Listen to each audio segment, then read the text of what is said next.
Hello, my name is Russell Myers. Welcome to Issues Unite. So, on a number of occasions on this channel, I have quoted the statement from JFK that those who make peaceful revolution impossible make violent revolution inevitable. And this holds great wisdom. Now, it is not the working class or the poor that are choosing violence. That is the wealthy. I'm not going to say the wealthier a person is, the more violent they are, but the more dedicated that a person is to the capitalist ideology, the more violent that they are. I've stated in the past, there are many forms of violence. Physical violence does not have to be physical. In fact, emotional violence can be far more traumatic and harder to overcome than physical violence. The body heals more readily than the mind, the heart, the soul. Violence takes the form of many different aspects. And capitalism, by its very nature, is violent and sociopathic. Even,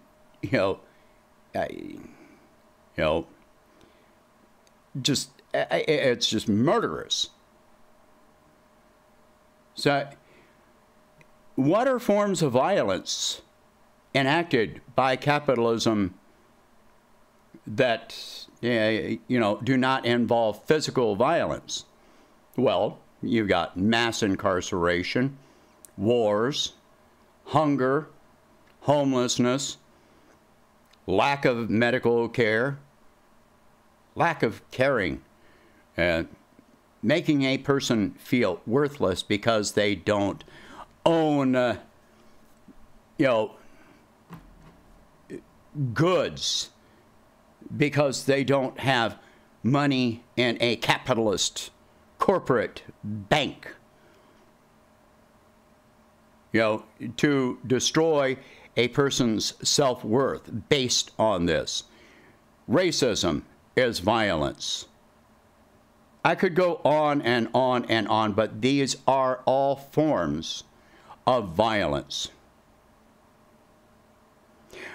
Like I said, the body heals more easily than the mind does. It is easier to heal from a broken arm or a broken leg or a black eye, as opposed to PTSD, anxiety, depression, hypervigilance, etc. These things you may never heal from. Some people never heal from this kind of emotional scarring, which can be brought on by the capitalist system. You don't have to be poor, in poverty to be affected by these things. If you are in fear of poverty, that's a sign that you are already, you're living in fear. You are emotionally scarred. Like it or not, whether you admit it to yourself or not. This is like living in a war zone. You are always afraid of something happening to you. This is violence. Right now, up until this point, For nearly a century, the working class and the poor have been patient. We have not been on any mass scale violent. But I really feel I'm not in favor of it. I'd much rather see things resolved peacefully. But at this point in time, I really feel and fear that violence on a societal level is coming. And there is nothing that the working class and the poor can do to prevent it. What, just sit it out and keep, enduring the violence that has been visited upon us against our will through the things that I have been mentioning, through poverty and hunger and illness and racism and war and crime and incarceration. These are all forms of violence that have been inflicted upon us. Our rights stripped away, our voices silenced, which is another form of violence. To have your voice silenced is violence. With the recent judgment by the Supreme Court, by the inaction of Congress, by the denial of action by the sitting president, violence has been inflicted upon millions of Americans. In the past year and a half, we have watched millions of Americans laid off from their jobs against their will, leaving them lined up for food banks and fear of the evictions, which are now coming. What happened in other countries? The other countries subsidized wages, not unemployment. They subsidized wages, so that when the lockdowns ended, the people would be able to walk back into their jobs at the same rate of pay, which preserved the existence of those jobs and preserved their pay scales. Whereas in this country, our government subsidized unemployment, which incentivized employers to lay workers off. And now we're talking about, oh, well, jobs are coming back. I keep pointing out, how many of those jobs are low-wage, part-time, gig positions that have no benefits, offer no medical care, no vacation time, nothing. And people will have to work multiple jobs to make ends meet. Now, if you ever worked multiple part-time jobs, you know it is not the same as working one full-time job where you work for 8 hours and you're off from work, 8 or 12 or whatever your schedule may be. Instead, you work for 4 hours and then you're off for 2 or 3 hours and then you go back to work again. You barely even get a chance to sleep. Sleep deprivation and exhaustion are other forms of violence. All of this is violence upon violence upon violence that is being inflicted upon the American people. All for the benefit of the wealthy. What really kills me about this is that a person doesn't necessarily have to be wealthy to endorse this highly abusive system. They just have to buy into the ideology into which they have been indoctrinated, brainwashed, and they mindlessly go along with it and defend it. They support their own enslavement and expect you to also just go along with it.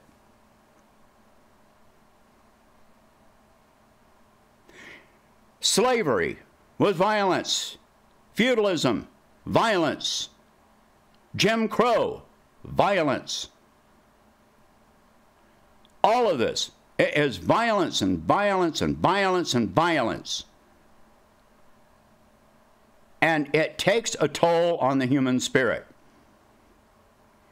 At this point, with what we have seen, and now in the past year and a half, and now coming up to the second eviction crisis that we have seen in 12 years' time. There has not been enough time since the last eviction crisis for the scars to heal from that. Our economy never healed from the last eviction crisis, the last financial crisis. Wages never recovered. Employment never recovered. Housing never recovered. And now not only are people being evicted, but they're being told that they will have to pay more to have a place to live. And they couldn't afford the place that they were living in the first place, or they wouldn't be in this position. So I definitely expect that we are going to see massive, massive social disruption at a scale that we have not seen since the 1930s. Not even the equal rights movement could compare to what is coming.